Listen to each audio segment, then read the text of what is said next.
Music Matters.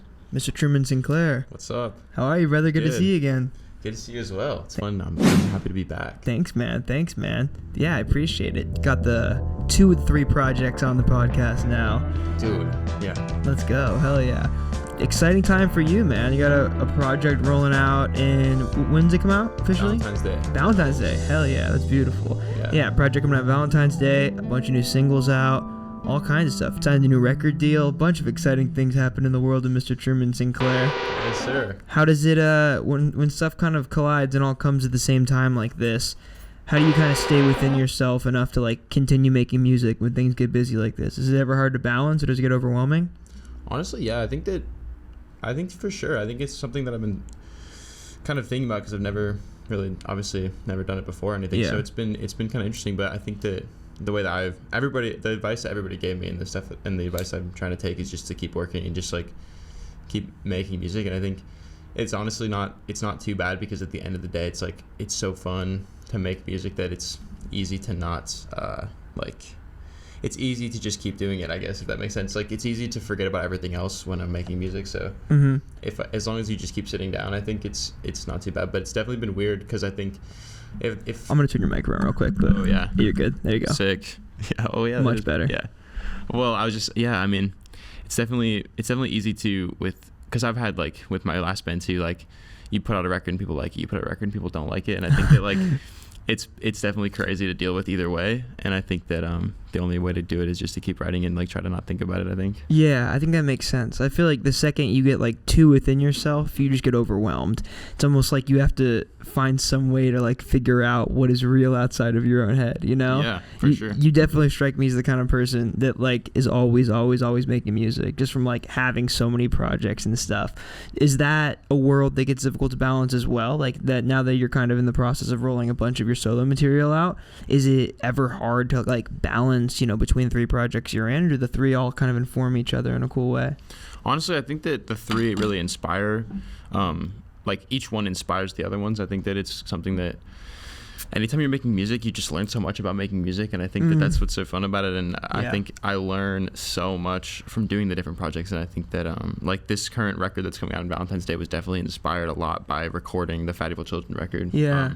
And because I did it like right before doing this one, and I think that like every time I make anything, it definitely helps everything else. And sometimes I try to just like follow whatever I just want to do, and then I figure out what would be the best way for me to present it, for it to make the most sense and like translate what I want, how I want the music to feel. Like, how can I do that? And sometimes it is under my own name, and sometimes it's under a band name or something. And I think that like, as long as you're just like, I try to think about how I feel when I'm making something while I'm making it, and I think that as long as you're having fun genuinely, and as long as you feel like excited about it, and it makes you like smile or laugh to think about, you should just do it, and then you can figure out the best way to like present it after. Yeah, I feel like that is really simple advice that everybody overlooks.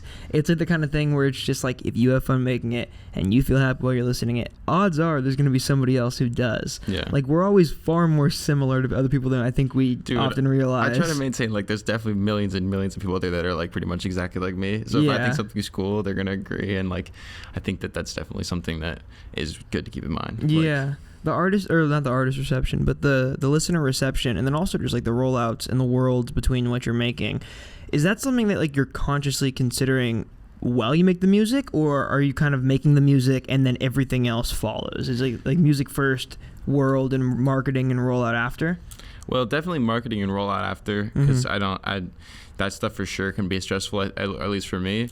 I think for a lot of people, they don't like to think about like what you're, I mean, some people do like it, but a lot of people don't want to think about, is this like a project? Are we just making this right now? They just want to focus on making the thing. But honestly, I've always found it really inspiring. It feels like you're making like a comic book, and like I like to think about what the cover would be or what the title would be while you're drawing it, kind of thing. Too, so like, I think it's cool to think about it as like this one big thing. And so I'm always, whenever I'm making anything, I'm thinking about like an album, and I'm thinking about like what the band could be called this, and like we could perform it like this, and like this would be sick. And then like, I like that stuff. It really inspires me, so I do enjoy thinking about that for sure. It's like the world behind it almost gives the music more life, and not to like take away from like the value of just the music by itself, but I do feel like, and I think this is even more emphasized like in the social media age, it's like, I don't know, I think a lot of artists struggle with that that balance of like prioritizing the music versus what it looks like online and what it looks like on stage and all the other different places you're presenting it.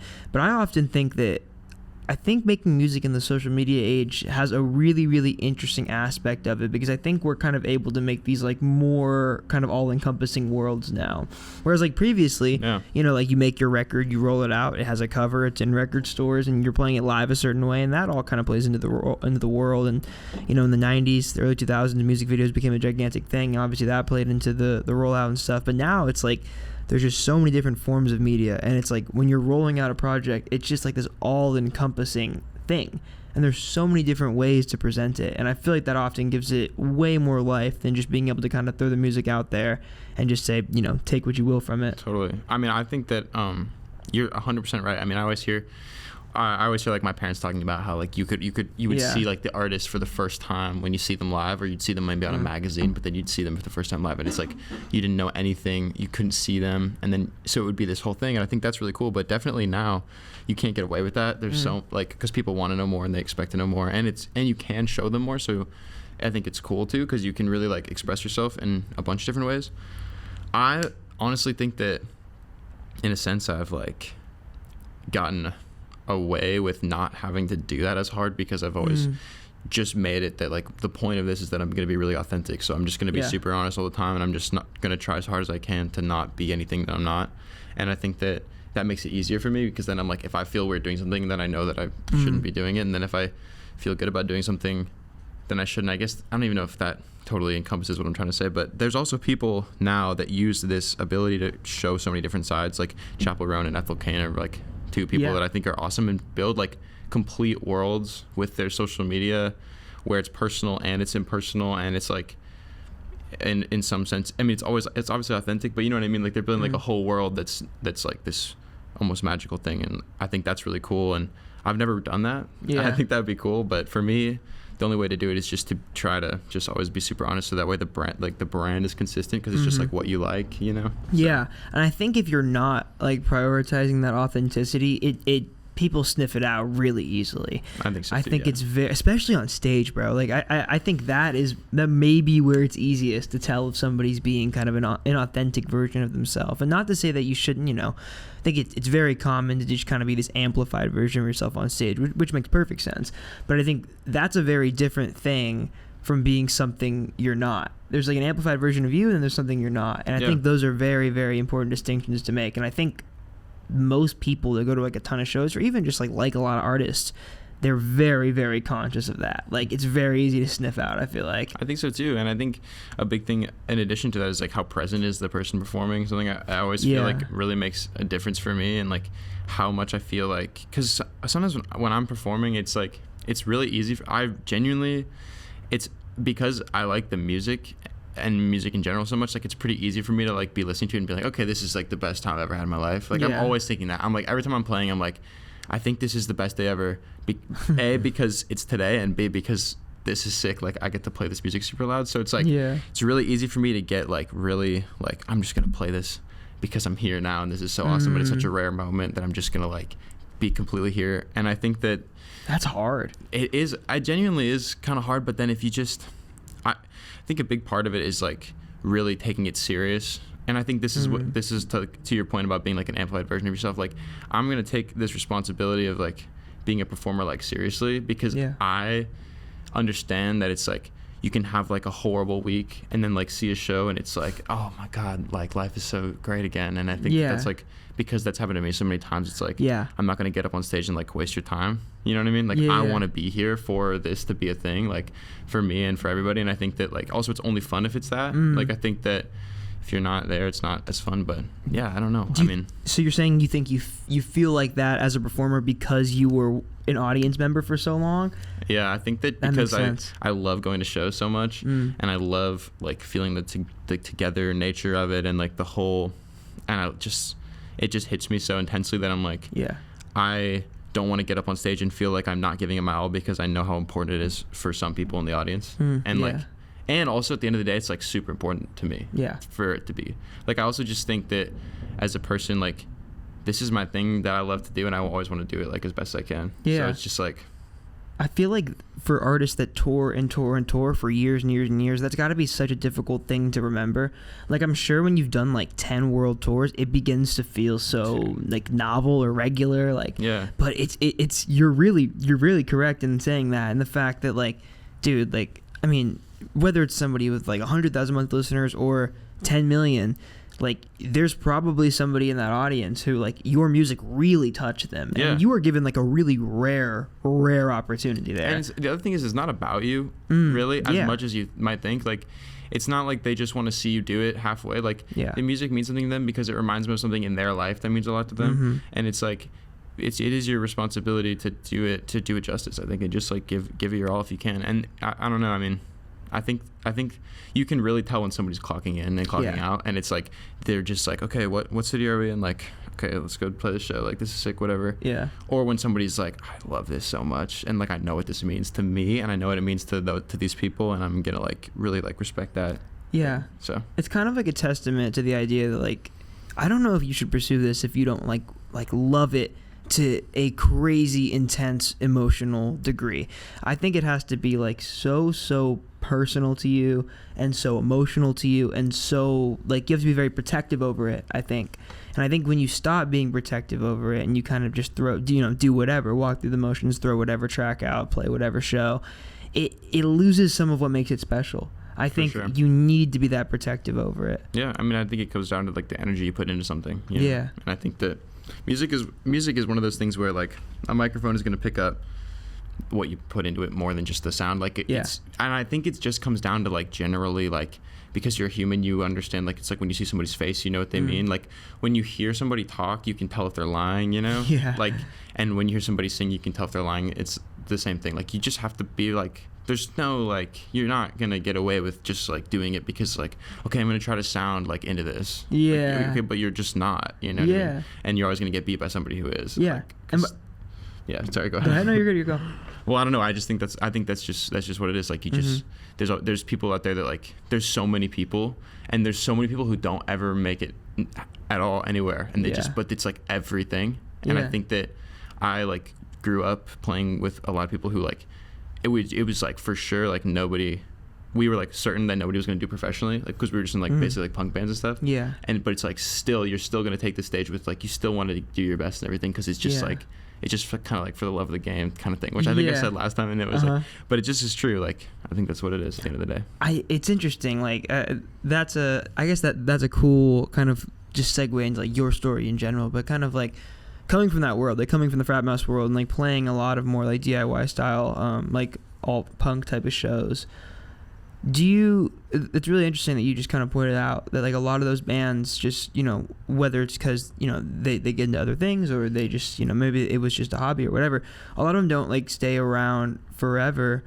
Like playing with a lot of those bands and growing up in that way, is that something that you ever think about is that scary for you? Like, is that cool for you because it's just like a testament to how temporary this can be and that there's something beautiful about that? I just think it comes down to like it's just like a life thing where you're like you will always remember that you did that, and you're always gonna get to like have that. Like for a lot of people it's like it doesn't like you can, those memories are so special it doesn't even matter. Like it's bigger than anything else. It's like you're just so happy that you got to do that because it's so fun. You're with all your friends and you're playing this music, like you know what I mean. So I think for a lot of people it's like, also I think everybody's trying to like make money on it, and it can be a great side hustle. Like I think that doesn't mean you're not successful. Like it's so awesome to like have a band, and it can be something that means so much to you without it even ever making money. And a lot of people make a little bit of money and it's really helpful and stuff, and I think that like all levels of it are like it's just always sick. But I don't know, I think that I don't know. Yeah. I met this guy recently in a record store, and he was talking about this with me. He owns a record store, but he was telling me how like we were just talking about like how he made the record store and like just his, you know, story and everything. We talked for a while, but he was telling me how he played in this metalcore band, and they played like overseas and all these cool festivals and stuff, and like they played Aftershock when he was a kid, and like he was telling me all this stuff. Sick. Yeah, and he was like, yeah, we still play, but it was like the way he described it kind of stuck with me. He was like, yeah, we still play, but I think my heart lies here. And I was like, that's a really, really, really cool way to say that, because obviously he still loves it, but it just kind of was a leeway and a way to find something that he thinks he loved more, which was just selling records and owning the store. Yeah. And I think there's so much beauty in that. And I think it can be really hard, I think, to love something so much and then find the strength to kind of let it go. Yeah, totally. Especially like a period of time in music where, like, you know, if you were playing with a band and then, you know, sometimes people just grow up. Sometimes you want to have kids and a family, and, you know, sometimes it's just difficult to keep doing all this stuff. And I think it's really forthright and really valuable if you can kind of shift your perspective away from being like, damn, what I could have done, to like, wow, that was really beautiful. Yeah, and 100%. And I think that music has the ability to be that thing that it can make those type of memories that are like really, really special and like all-time things that you remember, even if it's just like you played in a backyard or something. And it's like, I think that's such a great thing. I don't know. I genuinely try to every time be like, this is so sick. Like, I can't believe I get to do this, because I think that I definitely started as like I feel like the thought is like, oh my God, like, what if I was in a band? Like, I can't be in a band. But then you meet people and you're like, oh, we should start a band. Like, this is sick. And it's just like the most random thing, and you just think you're never going to play, but you're like in a band or whatever, and then you like pick a band name, and then it just like goes from there, and it's always like, no way, like we could play a show, like, oh shit, we gotta like get a set together or whatever. It just always is like, always felt unbelievable. Every single time, I always just felt unbelievable, and there's just so many firsts and everything. So for sure. For sure. Do you think now, kind of like playing a lot more of the Truman Sinclair stuff live, is that like being that conscious and that forthright and like being, you know, having that ability that you were describing to kind of like just be able to take the moment in? Was that something that you had to learn? Was that a learned trait? Do you think a lot of the frat mouse stuff and a lot of the Feck stuff and just touring and doing all that stuff, was that a skill you kind of acquired, and like, was it difficult? Definitely. I think I always really wanted it to, I think I always knew how I wanted it to feel. Yeah. Which was that really special thing where everybody's really present and it really means something to everybody involved. But it was totally a skill. Like, I think I remember, like, my first memories of being on stage are like memories of like basically blacking out and like waking up at the end of the set and being like, I have no idea how they just went, and I just basically got through it, and I just like it was so overwhelming and so like such an intense experience that I just like was completely out of control effectively. Mm-hmm. And then it just took a lot of like, it took a lot of time off stage pretending like I'm on stage and like thinking, like, just even in my head just thinking about like just trying to be as calm as possible, and then on stage taking moments to like just like gather yourself and stuff. Mm-hmm. And I think I have a lot of like weird like mental tricks. Like sometimes I pretend like it's not real life kind of thing, like almost like you're in a dream, and then it becomes really easy to just kind of like go for it, because you're like, well, it's not real, like you just do it. So there's different things that I do to definitely make it easier, but it's definitely, there's something about it where you have to like, it's definitely a mental game, you know? And it can be hard to be present all the time, and sometimes I haven't been in the past for sure, but I think that's what the goal is. Like, I really do think with art in general, it's important to think about how you feel when you're doing it. Yeah. Oftentimes more than even what you're doing. Like, maybe, I don't know if that's true, but it just feels like that sometimes. Like, I think it's true. Yeah. Yeah. I also think there's a lot of beauty in that fear. I think I remember people used to say this to me, like growing up in sports, because I got super nervous, but they would always be like, you know, you're nervous because you care. Yeah. I think 100%. if you're not nervous, like there's something wrong. You probably don't give that much of a fuck if you're not nervous. That's so true. I completely agree. Like, I think about, I was watching the Bob Dylan movie recently, and I was just thinking about like how many fucking shows that guy has played, bro. How many goddamn shows that like, how in the world could that possibly still feel special to him? And that's not to say that, like, you should, like, that's, you know, that's the goal. Like what he's doing, that's like the grandfather of everything. But it's like, I don't even know how somebody would manage to make it feel special every single time at that point. Yeah. Like, I don't know if you, can you? I guess you could. I think there's certain performers that do, and those people are the people that just play forever. I think those are the people that are great. Honestly, a lot of times when you show up and they, like, there's certain clips.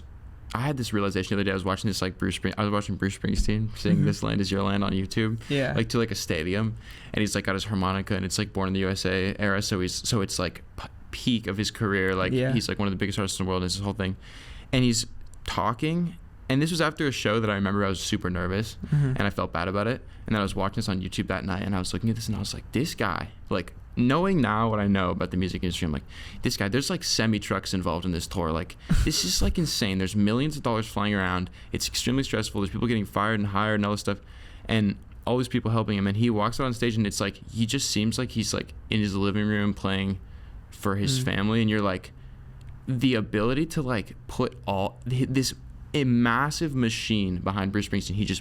It just seems like he just puts it out of his mind, and he's just completely talking to like one person, and that one person is like 60,000 people. Yeah. And it's like the most insane, like, and then that guy tours for his entire life, and he's 75, and he's still selling out the Forum, and you're like, well, I just think that's what it is. Like, people who can do that, I think it's a special thing, and I definitely am not that at all, but I think that's the goal, you know? Like, every time you're playing, like, you're just trying to be as there as you can be. Yeah, I feel like that starts with writing music that you really feel, and like taking the time to like craft a piece of music where you're like, this isn't surface level for me. It's not just something that had a good rhyme scheme and like made sense on paper. It's things that I'm confessing. It's real. Like it's a piece of me, you know. Yeah. I would imagine. I mean, a lot of the writing on your new project, by the way, I just want to say it's amazing. I'm very Thank excited you. for it to come out. Yeah. Thanks so much. Of course, bro. But a lot of the writing is very personal, and I could tell you pour a lot of yourself into it. And I think some of the song, one of my favorites on the project is Frank. And I one thing I wrote down about that track is it has this, I'm not sure if you feel this way, but kind of what I hear in it is it really has this like sense of longing in it. Like it's very much like a track for dreamers is kind of what it feels like, for sure. In a really, really, really cool way. Is it ever difficult for you to like write things down that are like really personal, or does that come more naturally than things that aren't as personal? And if so, like, do you feel like you want to make every song like that, or is there a balance to be struck there? I think there's totally a balance to be struck, but I think that it's really great when you can get it right, and it becomes something that can be enjoyed in a like surface level way and can be enjoyed in like a super deep way. Yeah. I was gonna say that, but like when you're writing something like that, like sometimes I'd forget that I'm gonna have to like have other people listen to it. You know what I mean? Like you're just writing, and then like it's almost like it just is like something that exists on this piece of paper in front of you until like I just don't even honestly like I just don't think about it like that, because it's not even like I try not to think about it. I'm just writing, and then afterwards I'm like, oh wow, I'm really gonna like say this in front of everybody, but I guess I try not to think about it, or I just don't think about it. Yeah. But and also I think there's a total sense of longing. I think that this point, like a big part of this record is like what I feel like is really beautiful about the country that we live in, and I think that like a lot of it is like, even though there's like all these like bajillions of problems about it, you're just like, I think that there's something great in like in like pieces of the culture, and I think that I wanted to highlight those things because I feel like a lot of the times right now it's getting like super distorted, and I think that it's important to like, I just felt like it was important to do that because I love so many parts of living here. That's why the album's called American Recording. It's like I love so many parts of America, and so I just wanted to get at some of that, and I think there's a yearning, there's a deep pain in the whole like country, so maybe that's part of the yearn. You know? I think you're right, and that is a very American idea at its core. I feel like that idea of like really, really, really wanting more and really longing and really dreaming, and you're right in saying I think that there are like obviously like a trillion things to be said about, you know, problems in America, etc., but it's very true that we're living in an experiment, which I think is a very interesting idea, and it's something I don't think we think about enough, and just how fickle it is as well, and how I mean the fires kind of put you in this mood for sure. It definitely like did this for me, I think.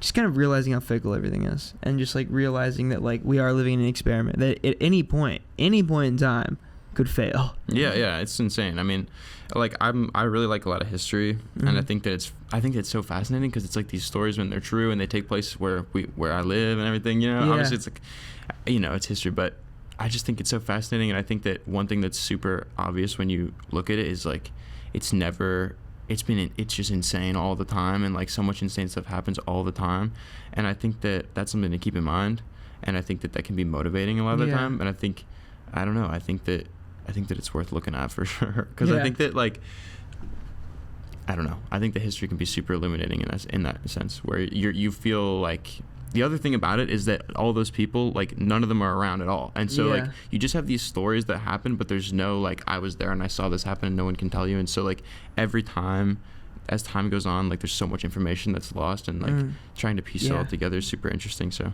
I think that's so much of what like Americana music is in general, and like any kind of folk music or any kind of country music. So much of it is like the process of archiving, which I think is like a lost art and something that I think is incredibly valuable. It's actually really ironic, I think, that the more connected we are, often the details get lost in translation. 100%. You know? I mean, well, yeah, and now there's like, how many things do you think everybody can agree on?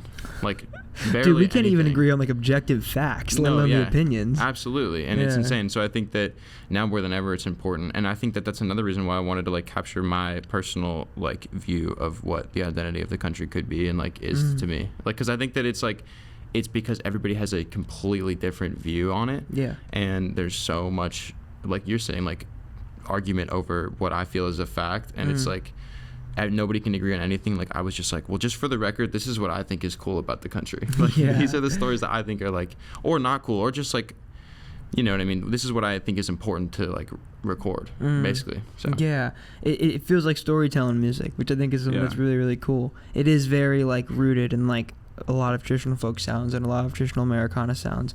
I'm curious to hear, well, I definitely want to talk a lot more about the album, but just because I was thinking about this, I'm really curious about your descent into this genre specifically, because like you said, like you kind of grew up playing a lot of like punk rock stuff, and it's cool. There's a lot of references to that on the project. The punk rock magazines line was something that made me chuckle. It was really cool, but it's just like this really, really drastic like change in pace from a lot. I mean, this and Feck, from a lot of the Frat Mouse stuff, and just like all the different worlds of music that you've experienced. I know you said you think that they kind of inform each other, but what was kind of your process in terms of like stumbling into making these different kinds of things? Were they all things that you were always listening to? Did one come after the other, or did you kind of have like phases about like, you know, the way you write songs and what kind of boxes they sit in, I guess? Well, I think the through line of all the music that I really grew up on was like a lot of songwriters, and I think that like that's a lot of genres, and I think the cool part about a lot of artists that are considered just songwriters is that they explore a lot of different genres, and that was always really interesting to me, because I think that it's cool when you can hear somebody's voice throughout different genres. I think the emo thing for me was just, that was the music that I was really into at the time, you know, and I was also into a lot of Americana stuff and like folk stuff and rock stuff at the time as well, but I think the emo thing just was like fresh and young, and I was 17 and that was what I wanted to do the most, and so we did that. But I think Frat Mouse for me felt like a songwriting project. Like it was always, a lot of it was written on an acoustic guitar, and I think and I think that it was definitely pretty songwriter to me. That's how it felt. And I think that one thing about Frat Mouse is that it was very like, a lot of the time it was super sincere, but it was like a little like ironic and like kind of funny, and I was kind of like taking the piss out of it, and I think that was what I liked about it. But I think that I wanted to just like do something that I felt like was just like sincere and like still not too taking yourself too seriously, but just like I just felt like I just wanted to, I don't know, I just wanted to get, I just couldn't help but get it off my chest kind of thing. And then it was like, I think the new music is like, it almost, sometimes I get a little scared because it's like way more vulnerable, but then I just like do it anyway, because I just feel like I just like kind of have to, and I just like really like it enough that I'm like, I just want to say this. But it was definitely, I think I had to get older to be able to be more vulnerable, honestly. Like Frat Mouse had a bit more of a veil between like the actual sincere thing that I was thinking and then like how it would come across. I think the new stuff, it's a little more like, I'm just gonna tell you like really how I feel about this thing without any kind of like thing around it. You know what I mean? It's interesting. I think like some of the irony that comes in a lot of those bands, I think it's very present in like the emo world in general. I mean, just look at like there's just some Midwest emo bands, and even their titles are just like crazy ironic and stuff. There's always like a bit of like tongue-in-cheek nature, I think, within that. And it's interesting because the lyrics on their head a lot of the times are very emotional, and a lot of it feels like masking, kind of like you're almost masking emotion in humor. And I actually feel like that is a pretty interesting part about like pop punk and emo rock. I think that makes it great too. Like I think I love that. I love so much music that does that. I think because I also do that all the time. I think everybody does that. For like sure. You mask your real emotion, or not even mask it. You just express your real emotions through humor, but they're still real. And I think that like, I think it's awesome. And don't think either way is better than the other, but I just was like, this, because I was dealing with something that I felt was like a lot more sensitive topics. I wanted it to just be like a little more sincere, like all the way through. You know what I mean? Whereas Frat Mouse was definitely more like, it was like fun and kind of silly, and I was kind of like making fun of myself, but I was still like expressing what I really wanted to express. And this is more like, I don't know, it feels to me like way more vulnerable. Yeah. And I think that was like, it makes it way scarier all the time, but I'm definitely like working on it. And I think that it's also like, once I start playing, it's really easy, honestly, because I think all the songs are written from a place that I literally do not care. I really I really believe in it. I really feel this. Yeah. So when I start playing, it's definitely gets easier, but I think for sure it's been a challenge of the new project for sure. It's interesting that like, it's really interesting that like even the different genres for you can feel so different to perform. I think that's really interesting to me. I almost wouldn't think that. I almost would assume that like when you go up and you're playing something that you feel, whether it's like, you know, more vulnerable or whether it's even just like, you know, there's a bit of tongue-in-cheekness in it, I would assume that the nerves that, you know, are aligned with playing live would remain the same either way. So it's interesting. Well, I guess it makes perfect sense actually that when you're singing more vulnerable shit, like obviously it's going to be scarier. Do you ever like fear, like what do you think it is that you're fearing in that moment? You know, when I think back, I was pretty nervous when I started doing Frat Mouse. I think I felt like that was extremely vulnerable at the time, and then I think that as I played it, it just got easier. So maybe, I don't even know, maybe it'll just get easier, but I'll just get more used to it. Yeah. I think part of it is that like it's just a different type of expression. It just feels so different that it's just about getting used to it. Yeah. And I think maybe what it is, I feel like I'm showing a different side of myself that's like definitely a real side of myself. So I think part of that is like why it's nerve-wracking. Yeah. Because you're like, okay, well this is also who I am. Like I know that you think, I mean, if let's say like this is somebody who knows about Frat Mouse, I'm like, I know you think this is cool, but like this is super different, but I genuinely feel this as much as this. So I really hope you like this. Yeah. You know what I mean? Yeah. And sometimes it's like kind of like scary, but generally like I'm so happy to be doing it, and it feels so good to be singing songs that I feel like I just now wrote, because I think in the transition, I mean, I'm still doing Frat Mouse too, but I'm definitely doing more of the solo project now, and I think that like in that time I was playing a lot of songs that I'd written a long time ago. Yeah. And all these songs I wrote like within the year, so it's like that part of it is great. Yeah. Does that ever get difficult playing songs that you wrote so long ago? Like I would imagine obviously as you get older, certain opinions change and your views on the world change, and the way that you think about yourself even changes. For sure. So I would imagine that as you get older, sometimes it's harder to resonate with those songs, and you know, back to what we were talking about before, it might be a bit harder to make those feel authentic. Do you think it is? I think that it just changed. Like it became more of like a tribute to something that I definitely still felt, but it was also some, like a previous self type thing. Like it was like, and I still loved that era of that, like I still like remember what that felt like. Yeah. So it's just like, it's like, oh yeah, like I mean it's not too hard. Like you just get back into it, and it feels like this like grand celebration of something that maybe you used to be and used to feel, and maybe you're happy because you've healed from it, or you've changed from it, or you've learned from it or something. But playing something that you're like right now like feeling.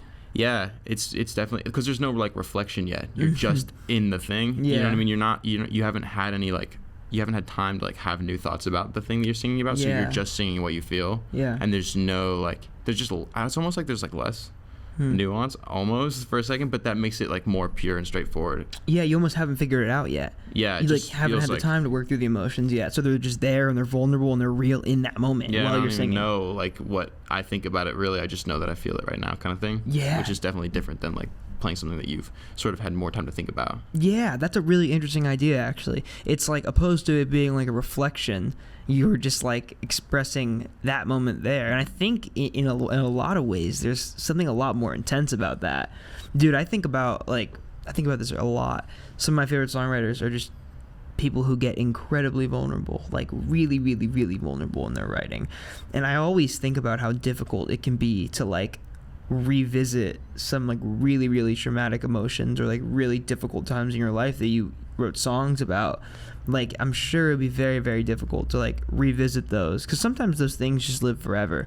Sometimes pain doesn't go away no matter how long you live. It just it kind of gets pushed to the side in a way, but those feelings and those emotions are still very much present and very much real. And I think I would assume it'd be difficult to kind of revisit things sometimes when you're performing. I think for sure. I think for some people this probably doesn't apply because there's some things that they just simply can't revisit for like their own mental health. But I think that a lot of the time that is like, in a way, part of the job. Yeah. Like it's kind of like what it goes back to what we were talking about earlier when you're playing live. Like I do think that's part of it. Like conjuring that spirit again and like feeling that thing, because it is real at the end of the day. Like energy is real and your emotion is in a lot of ways related to that energy. And I think that like is part of the job, you know, because those people, a lot of people that like your music like it because they relate to that energy. So if you can really give it to them in real time, that's part of what they're kind of there for, you know what I mean? So obviously there's things that you're not going to do that. And like, I could totally understand when artists like don't want to perform certain songs, but I do think if you're going to play a song, like it's almost, that's part of it, you know? Like, I think that thinking about what the song was about and what inspired it is definitely part of performing it. Yeah, I feel like it's definitely part of it as well. I think actually, like, very often recordings, in a strange way, exist in their purest form when you're watching them live. And, I mean, you know, I guess not recordings at that point because they're not even recordings. But, no, I know what you mean, though. But, like, songs that you're experiencing live, it feels like there are certain songs that's the way they were meant to be experienced. For sure. And there's some songs that like they are records, and that's totally fine. But there's just certain tracks I think that like, I mean, songs that I've seen for sure that I'm like, damn, like that one live, it just feels so much different than it did on the recording. For sure. I think that's definitely the case. I think I had a fun process for this record, where I was like, I think it's really sick to play like outside or like at a festival. Like every time I've seen like a show outside, it's always like the coolest thing ever. And so just for fun, a big process of this record was I would close my eyes and I would think about like, okay, you're on stage at like, which I've never been on stage at a big festival like that, like in front of a big crowd. But I would just think about like, okay, not yet. If you're, well, that'd be sick. But like I would like, I just think about that. I'm like, okay, what would you want to play? Like, what would you want to like start playing? Like how fast is it? And I would start playing something on the guitar, and then I'd be like, what kind of melody would you want to sing in that moment? Because I think I never used to think about that with Frat Mouse, but then I would be on stage and I would see a song on the set list and I'd be like, I just don't want to play this right now. Yeah. And I'd be like, oh. And then it just makes me think about the song differently, and I just wanted this record to be full of songs that were like ready to be played live. And every time I saw it on the set list, I was like, hell yeah, this is gonna be fun. Yeah. And I think that's a lot of the songs are like 2 chords or 3 chords. And I think that the reason that is because it's like for me personally more fun to play that way, because you're more free to like improvise or experiment with like different things, at least because I'm not great at like all these different chord stuff, so I want it to be pretty down the middle so we have like a room to experiment live. So yeah, I think that I was definitely considering the live aspect of it when I was like doing the record, but I also whenever I'm making a recording, I don't think about what it would take to like recreate the exact recording live, because I think that's just something like, I think A, it's okay for it to be different, and B, that's just like a problem for another time. I think that it's just worth thinking about like what sounds good coming out of the speakers, and I also think that like using the recording studio as an instrument is like super valid, and it's like it can be its own thing. It doesn't have to be performable live, even like it can just be, it's like it's I think that live and recordings are its own medium, but I think that writing songs that work in both lanes is like important and something to consider. For sure. I think giving it wiggle room is a huge thing, because you're right. I think about this with artists that I've seen a bunch of times live, because there's a lot of artists I've seen like probably 5+ times live, and I think all those experiences and all those shows, they live as different memories in my head, because I think the best live performers are the ones that give you a different show every single time. I think it's so cool when somebody tours an album and at every single city they're playing like a pretty different show.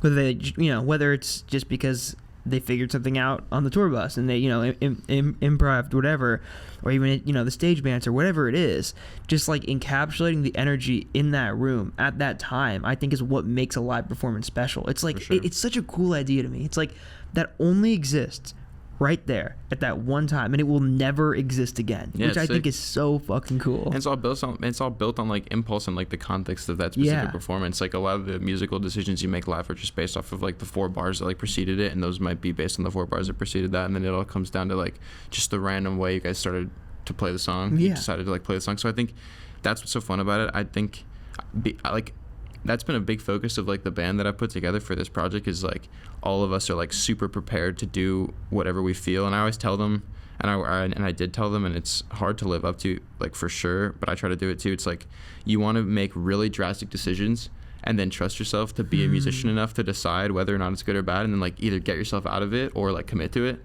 And so like if you're a drummer, like just like cut out or something and then like if it's cool to cut out, like in the split second after you make the decision, like figure out if it was good or not, and then if it's not, like do a fill and get back in, and if it is cool, just like stay out. Yeah. And I think that like doing those like really drastic things, like really taking risks, is like the way to make a live show like super dynamic, and like you just get these feelings of you're like, oh my god, I just like this is so sick. Yeah. Random things can happen. So. I think taking the risk is like that in itself, I think is huge. And I guess just circling back to your earlier point, dude, like I think it even goes deeper than that. Like I think what you ate for breakfast that day can like drastically alter your fucking performance. For sure. Like I think the temperature of the room, the crowd reaction, if you like got in a fight with your mom that day, you know, like there's so many things that can just alter your headspace in a way that just fully changes the way that you're performing stuff. And I also think that risk taking thing is so cool to me, bro, because that I think is what makes a show individual. Kind of what I was saying, like I think it's so cool how just performances live in solidarity forever in that moment. And you're right, it could be as simple as like a drummer cutting out in one spot, or even like, you know, a chord change that nobody expected, or whatever, something you do, a different, you know, a melodic change, whatever it is, it just makes that moment live in solidarity. I think it's an interesting idea too, like kind of getting yourself out of the deep end. I think that the drummer example is cool. I think like that takes a lot of like musical restraint in a cool way. I think especially for a drummer, I think it's a cool example, because like even if like I think the best drummers specifically always the best drummers are people who always know like when they're overplaying. The best drummers never overplay. They're always right in the pocket, and they know when they're playing too many fills, or they know when things are getting too hectic, or they know when they're playing non-dynamically. That's such a really, really elevated level of like musical restraint. I think there's other examples of this too with musicians. I think like John Mayer's a cool example of this, because the guy's just like the shit he plays with Dead & Company is just nuts. Like he's a shredder. Oh, yeah. But most of his songs are like pretty basic, like 4 open chord songs. Like he plays with a lot of restraint, and I think he just always knows what serves the song, and he puts that above everything else. Yeah, and I think it comes back to like what is going to be the thing that's going to be the most emotionally transparent of the message that you're trying to like portray and everything. Like it's not always gonna, like sometimes it is like some sick guitar move, but most of the times it's not. Yeah. Most of the times it's like something that is super easy to like take in, and just like is like inherently emotional and doesn't require any thought. And like sometimes like comes out something that's too complicated requires too much thinking to get the emotion, and it just gets everything gets jumbled. Or you can just like be super raw about it. And I think the best people are like somewhere in the middle. And I think that like a sign of being like really high level at something is like knowing when to take risks, and like your risks are like really smart because you have like a super high upside, like this could be so sick, and then if it isn't sick, there's like a way out, and there's like a back door, and you're not just like completely blowing the song. Because I think there's a tendency to do either one. And I think that like it's really nice when you find a group of people. The other thing is that it's 4 people. Yeah. So you're like everybody's doing that at the same time, and you have to be able to hold it together, and you need to be able to rely on the band not to blow it, but you also want it to be alive. So it's definitely something that's like a give and take for sure. Yeah, I guess with playing in bands and stuff growing up, was that a process that you saw come over time? Like just knowing each other as musicians so well that like knowing when your drummer plays a certain fill, like even if they go a bar too long, they can get out of it. Yeah. Like, and the band can react as like one piece. Like everybody can get out, and like the other guitar player can get me out of something, and like it's just like everybody's looking out for each other for sure. Yeah, it's almost like the coolest things live. It's not even stuff that you plan, or even that you're playing, really. This is like weird and spiritual, but it's almost just shit that comes out of you. Yeah. Like if you're really feeling a song and you just happen to scream the hook in a way that you've never screamed it before, I think that is more feelable when it's something that you didn't plan, and it's just something that comes out because you're in that moment, and that scream is just genuinely what you feel is expressing your emotions the best. Yeah, it comes down to being present again. And it also comes down to the very first thing you asked me about, like everything being like everything kind of moving around and changing, and all these different, like I have a new project and I have new amount of people paying attention to the project and everything. And I think the only way, I think at a certain point you have to just try to be as present as you can to stay true to yourself, so that you can bring yourself to every moment. Because it's like it's like a technical thing, like you need to be present to like perform, to like sing well or whatever, and you need to be present to make those decisions and listen to your bandmates, and you need to be present to like feel the actual emotion that you're trying to convey. So through everything, like it really is about like blocking out everything except for the thing that you're focusing on, and just focusing. It's like, you know, like a meditation, or not to be too woo-woo, but it's like for sure like you have to just be in the moment and be here now, mantra, never hurt anybody. Yeah. You know what I mean? That's always good. I think it helps most people. Yeah. That's a cool idea. Like, just kind of wrapping to what you were saying, kind of changing musically and like being open to that change.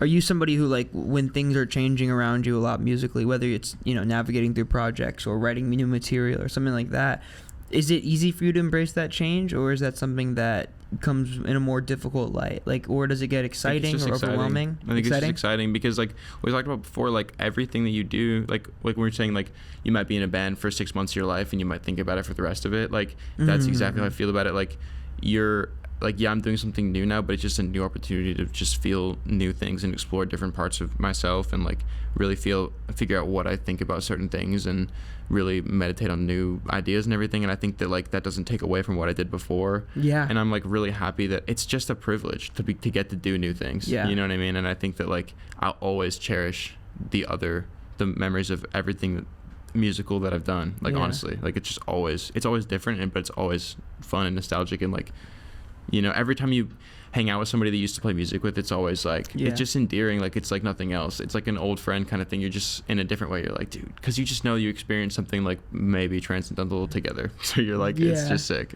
Yeah. Yeah. I think you understand people you play music with in a fashion that's very difficult to understand anybody else. Yeah. You guys kind of speak another language, you know? Yeah, for sure. And it's such, not to be weird about it, but I do think this is real. Like, it's such a visceral experience that it's kind of like inherently vulnerable. Yeah. Because it's so intense when you're playing music. Like, you're trying so hard to do something and it like feels really good or whatever, and it's like all this like you're trying to be really in the moment and like everybody's like really trying stuff and pushing things and being vulnerable, that it's like being on like a team sport kind of thing. I was just gonna say that. Yeah.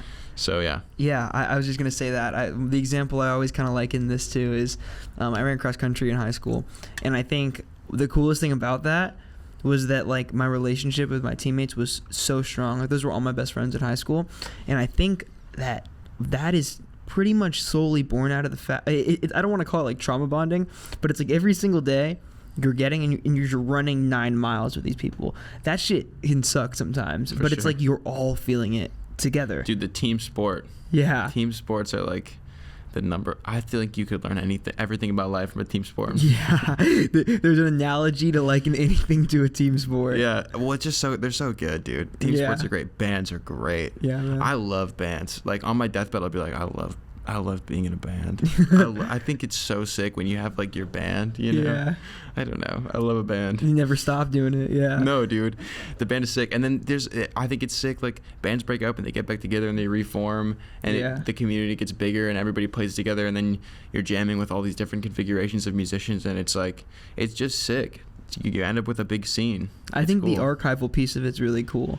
Like, I'm like really obsessed with music history, and kind of what you're talking about, like having that big scene. I think it's something that's so cool to me, bro. And thinking, like, I very much think about music in terms of like music scenes. It kind of like has this tree in my brain, and I always think about it in that fashion. But it's so cool to think about the archival piece of time where like these 10 bands were playing on the same bills in the same place at the same time, and all these, you know, maybe the bassists of these bands were all friends, and like the way that kind of intertwines with everything, and then other bands were influenced from them, and like then their kids started playing. It's so cool to think about the history of it. It's just cool to like think about those time periods. For sure. And like I've been super lucky, like playing stages that like some of my favorite people have ever played on, and like I also love music history, and like I think I honestly understand. I think I like look at all of the modern history through like music history basically, and like I'm always thinking about how it's like relates to like what music was happening at the time, and like for me it's almost such an honor that like I can barely even like think about it or like talk about it, but it's like it's so sick to be a part of that conversation and like to be a part of that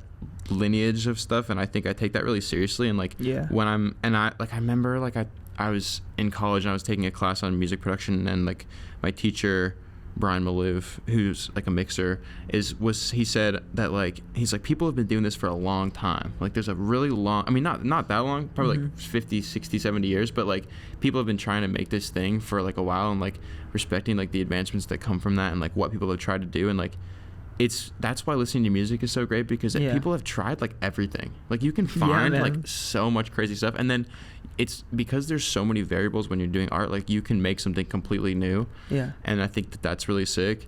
And so like respecting that lineage of music, and like I feel extremely honored to even play like the most minuscule part of like music history or whatever. Like just be like in that game is sick. Yeah, I think there's a really, really big like honor and privilege that comes with it. For sure. And I think about this a lot. I think about just how many people make art of any kind, right? And then you can boil that down to how many people like make or work in music, right?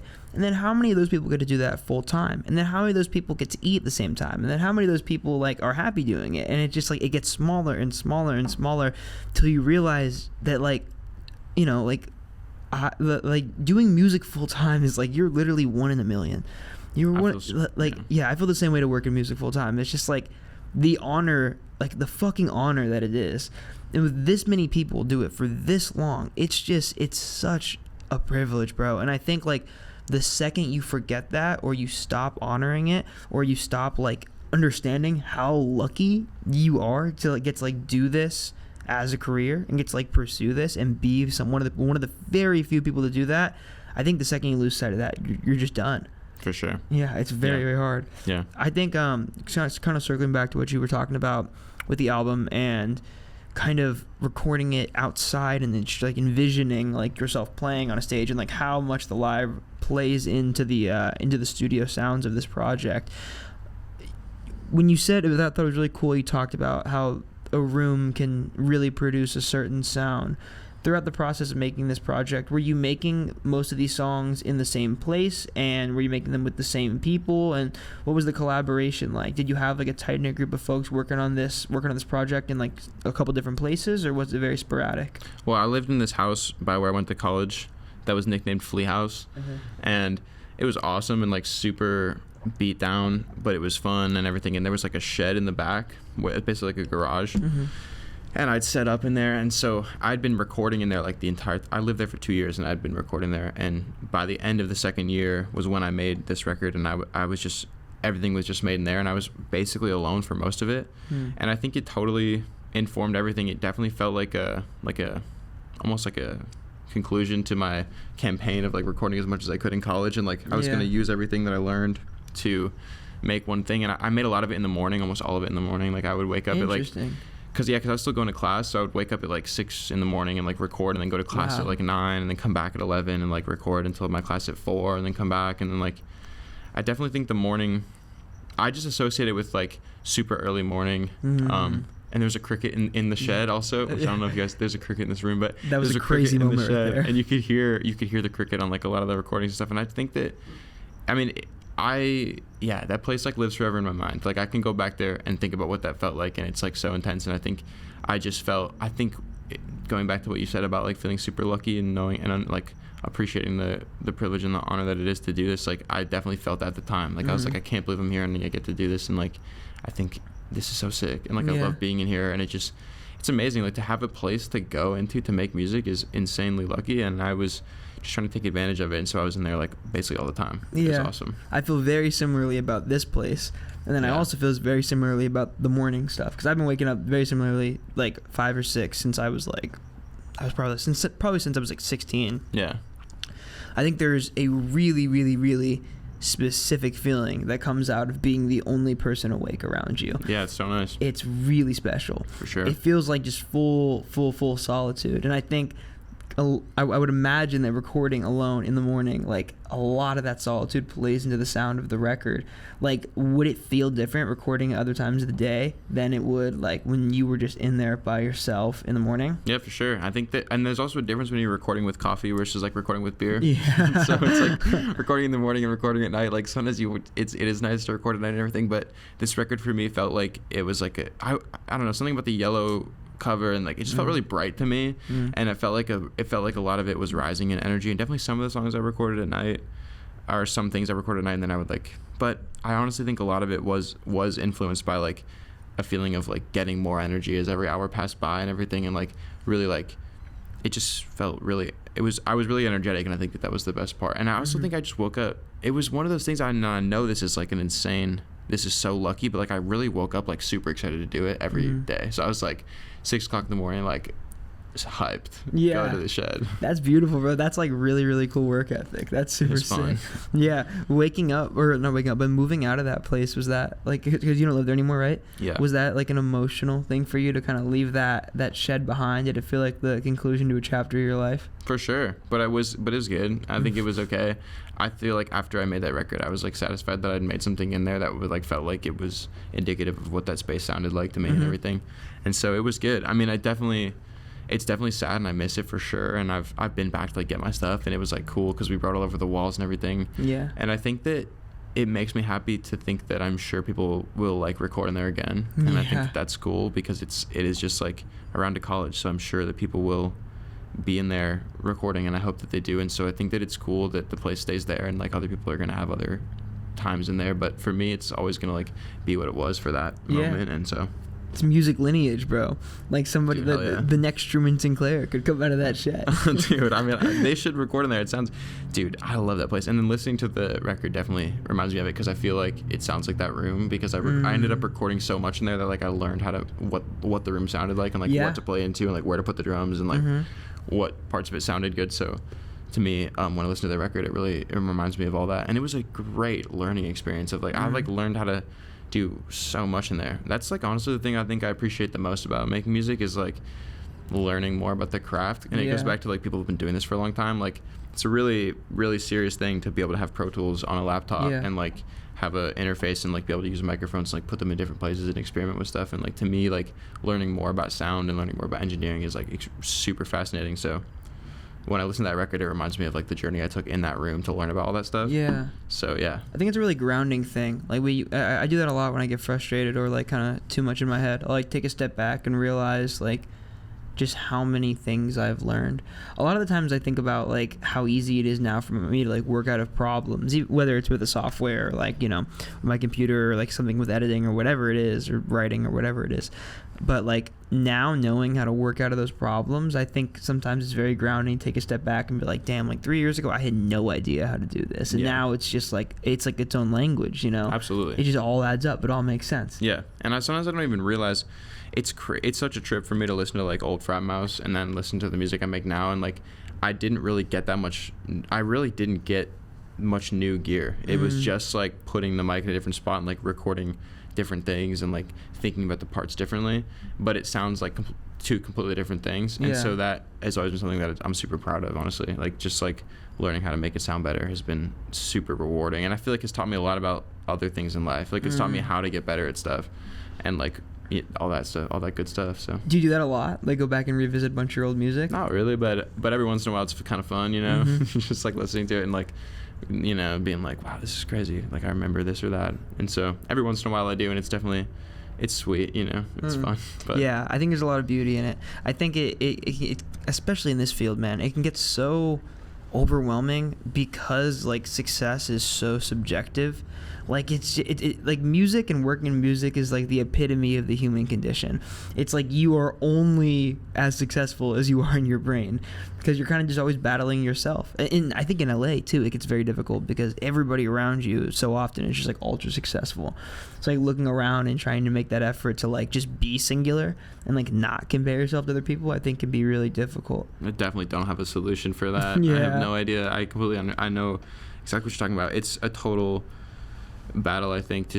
I think the goal, I mean, the goal and the advice is like just don't worry about it, and like stay in your own lane and like figure out what speaks to you and lean into that. But it's like so much easier said than done, and I think that like that's a big part of anything in life, is like comparing yourself to others and trying to find your own place and like trying to feel good about yourself and all that stuff. And I think that like obviously everybody is enough and everything, and like you just have to do your best. But that's definitely I mean, people talk about that all the time in LA, and it's just real. Like, everybody, and the culture in LA is definitely very like, it's like that, you know. It's very hierarchical, and people have a lot of clout chasing tendencies and stuff like that. And so I think that that's just real for sure. I don't know. I think because I'm not from LA, Where are you from again? Chicago, like the suburbs of Chicago.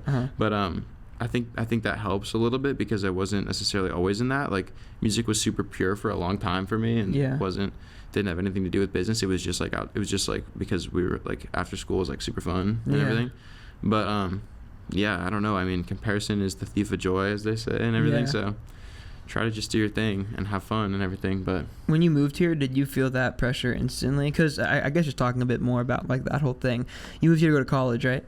what was that? You moved here to go to college, right? No, high school. Oh, high school. Yeah. Gotcha. So how old were you when you moved here? 14. Okay, cool. Did you feel kind of like going to high school here?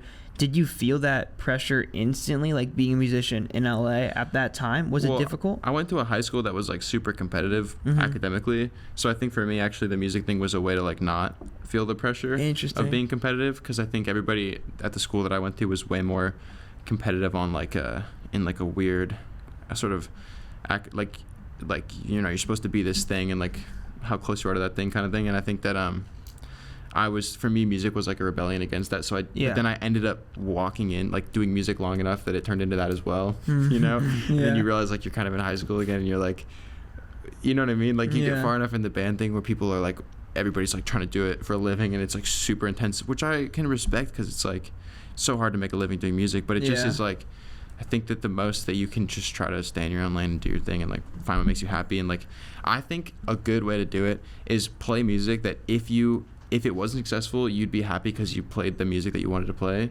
but like is also like it's worth thinking about, like you know, all the I don't know. I just think you have to just do something that you genuinely enjoy, whether it's gonna be like successful or not. Because otherwise you might just end up like feeling like you wasted your time because you weren't even doing what you wanted.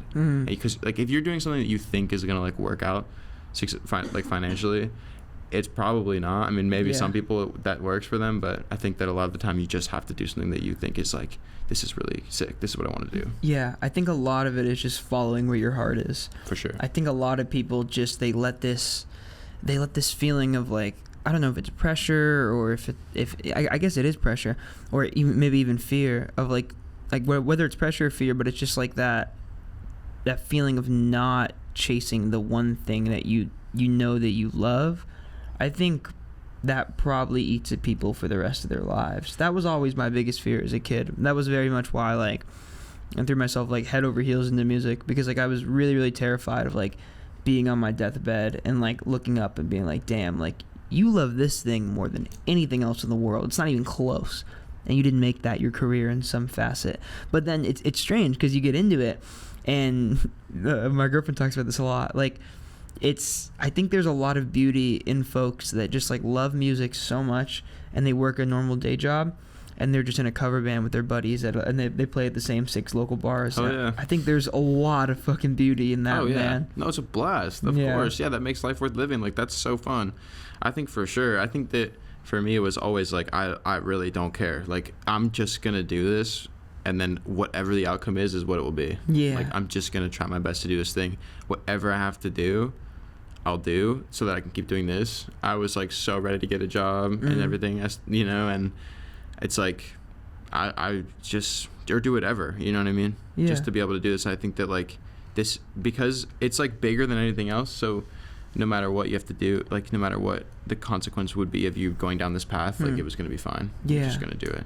As you kind of moved into that and like became like somebody who was doing music as a career and like really, really putting 1000% of your time into this, what were like the biggest growing pains? What was the most difficult part about like, you know, not working a job and like not being in school and just being like, all right, I'm Truman and I'm a musician now, and that's like what I do. I would have gone. I honestly I mean, I still might get a job. I don't know yet. Yeah. I just right now it seems like I might be able to pay rent without it for a second, but it's like, which is insanely lucky and really sick. I'm super grateful for it, but it's like, I mean, I was gonna like, it just I just got super lucky, honestly. It just worked out. Like, by the time I was done with college, I was like barely able to like stay on my feet without getting a job through music. And so I think that like it just was luck, but like, so I don't really know. I didn't really like, that was the goal. I mean, the other thing is like I went to school for music production, so I was like super excited to be an engineer because like I think that's sick. And so that was my plan. I was gonna just basically like be an engineer and then like record my songs at night, and like I thought it'd be sick because I would get to learn from all the bands in there, and like you get to be so close to music and like be in the room where people are making music and like be around that kind of energy. So for me, it was like I was super ready to do it after work because you were still doing it. Yeah, because it's just like I was just gonna write songs anyway and like record them, you know. So So yeah, but I just got really lucky, honestly, I think. Yeah. When you were in high school, so Frat Mass started in high school, right? Yeah. Those are dudes you went to high school with? Well, actually, no, but they were in surrounding high schools. Gotcha. Okay. And then you did that all the way through college. And then were you writing solo material at that time, or when did that kind of come into your life? And I guess the bigger question that is, I wanted to ask, like, this project being kind of like, I guess, like technically like the debut studio album or whatever, did it, like, how different to you does it feel than the prior 2 EPs that you put out under your own name? And what do you think are the biggest lessons that you learned in recording the album versus the prior 2 projects?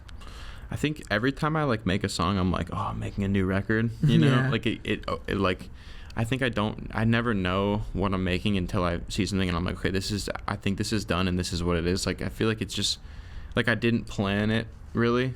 I feel like everything kind of like formulated through the process of just doing it. Yeah. I think when I was making the EPs, I thought I was making records, and then I realized like this is an EP for sure because I've said what I needed to say and it's 6 songs or whatever. Yeah. And then the album was like, I couldn't get it in. It was just it actually let me go to the album length. I had enough to do the whole thing with that.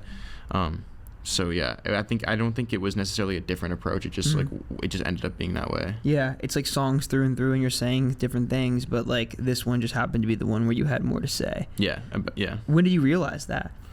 I just think by the time I ran out of things to say, it was like 10 songs. You know? Yeah, or not even that. Like, because I think I started writing after, but it just was like it just made sense as a 10-song unit, and I was like, this says what I wanted to say. Yeah, it just ended kind of. That's interesting to me. I feel like listening to it, I wouldn't have thought that. I would have thought like from the beginning it was like meant to be like an album front to back. Well, I think it was. I mean, I remember like the week before I wrote it. I think I was like, I got out of the shower and I was like brushing my teeth or something, and I was like, dude, I'm so excited. Like, for some reason I just like really, really, really badly want to make music. Like, I just am like thinking about this and this, and like I just like I'm really excited to like go play my guitar into a microphone. Like, I just can't wait. Yeah. And then that feeling just kept going, and then I made this whole record, and then I actually basically just wrote another one like the past couple months. So I guess I think something just clicked after Pale Moon Pale Horse, where I was like, I think I really want to like I just started to have like a million things that I wanted to do. And it's like I almost like couldn't record enough because I just kept on having like ideas and songs and stuff, and like I feel like I almost like walked into a new room and I'm like turning over a bunch of new rocks. Yeah. You know what I mean? Like there's just shit everywhere to explore, it feels like. Yeah. Right now, which I'm super lucky. I feel super lucky to feel that way because it's such a fun place to be. When you're in that place, that is a really fun place to be. When you're in that place and you feel like the ideas are just coming and coming and coming, do you ever get nervous about when the well will dry up again? Oh, for sure, yeah. But I've always felt that way. Like, I felt that way since I was like, I felt the same way, like, oh my God, Frat Mouse, like, this is so creatively inspiring. Like, I have so many ideas of things we could do with this band. And then I just did all that. But then the whole time I was like, oh my God, am I washed up? I think, honestly, that's something that, like, really motivates me to write all the time, because every time I finish anything, I'm like, okay, well, I'm never going to write anything sick ever again. Because, like, I think this is cool and I'm never going to be able to do it ever. But then it just makes me write. And then I honestly think the fear of that like is kind of motivating. To be honest. I think it's strange. I don't know if it's toxic, but I think a lot of good things can come out of the fear sometimes. I think like running away from it sometimes can actually bring you to some really interesting places creatively. It is like this big process, I think, of just turning over rocks and seeing what turns up. And you almost never know what's going to turn up. I think like sometimes the best ideas often even come from other ideas. It's like something will start as something, and then you finish that thing. You're like, oh, this is not this at all. This is entirely something else. For sure. And it's just like keeping that experimentation open, I think, is such a really, really, really important mindset to be in. Like always being able to experiment and always being able to like try something new. I think letting yourself make good and bad things. Because I don't even know if there even is good and bad things, but I just think that allows you to do whatever you want. Like when you think that way, when you're like, I don't care if this is bad, you're just playing in your music, in your DAW or whatever, and you're just like having fun and doing whatever you think is like interesting, or like maybe you heard of some new thing, or maybe you heard some song that had some groove or whatever, and you're like, I'm just gonna like put this down and see what happens. Like that's where all the great stuff happens. And even if the thing that you spent all day making like never sees the light of day, it might pop up in like various little clips in like songs down the road or something. Like it's just always like, I just think being in the arena doing it is always beneficial. Like if you're writing anything, if you're making anything, it's gonna help you when you make stuff in the future. So yeah, and I think sometimes even the bad ideas are the ones that change everything the most, you know, like trying things that you thought would work and them not working. I think sometimes those are the biggest lessons. Oh yeah, no, for sure. I mean, it's really fun. I think that the way to do it is to be just very like elastic in the way that you're thinking about it, like just very open to thinking about it in different ways, and like being open to being wrong about stuff, and trying to like step in and out of yourself quick enough to like guide yourself down the path you want to go down while still just acting on your instinct and everything. And I think that that's kind of the trick. For sure. One of my favorite books is called The War of Art by Stephen Pressfield, and it's this book where they explore that idea a lot. Like he kind of like humanizes it. He calls it this concept of creative resistance, and he kind of like makes it into this person where it's like you just have to go to war with this person every single day, and very often you just need to kind of treat it as a career, even when it's not your career. It's like you just need to wake up every single day and in some way, shape, or form, whether it turns into anything or not, that's irrelevant. Just find some way to do it. And it's like, if you just do it every single day, eventually, there's just no way it doesn't just amount into something. Whether that thing makes you, successful or not, maybe that's a different question. But, like, it will amount to something if you just keep doing it. And I feel like that's very much what you're describing with this album. It's really cool to me that a lot of it just feels like open experimentation. I just feel like I have a lot of ideas where I'm like, oh, my God, I can't die before I do this. I have to do this. And I can't die before I do this. And if I do this, it'll be okay, because I'll have done this. You know what I mean? So then I do that. Like, that's how you know you're, like, really into doing it. You know what I mean? If you're like, this is, like, life or death. Like, I need to make this just because for me, I'll be so proud of this. Like, for me, it'll be this thing that I've done. And that's, like, going to be enough for me for forever. So that type of motivation is, like, this thing that's going to get you to do it when you're, like, super tired and you definitely don't want to do it. Yeah. It's like, well, I just have to do this. Yeah. What if I die tomorrow and it never comes out of me? Yeah, dude. Like, I got to do this. You know what I mean? Like, that is it's kind of a fun place to be. It brings you into the moment when you're doing stuff like that, because you're like, this is for all time. Like, sometimes you're making stuff and you're like, for the rest of my life, I'll have to deal with this mix. Yeah. Because I love this album and I know that I'm going to be proud of this just for myself, and I really want to get this right. And that's like motivation to lock in. You know what I mean? Hella motivating, bro. Like, I've actually never thought about it like that before. It's like, there will be a version of this album that you submit. I'm sure it's already submitted. It's like, there's a version of this, or there was a version of this that was submitted. That'll never change. You can't update those on streaming. You can't take back the vinyls, you know? Like, that exists in totality forever.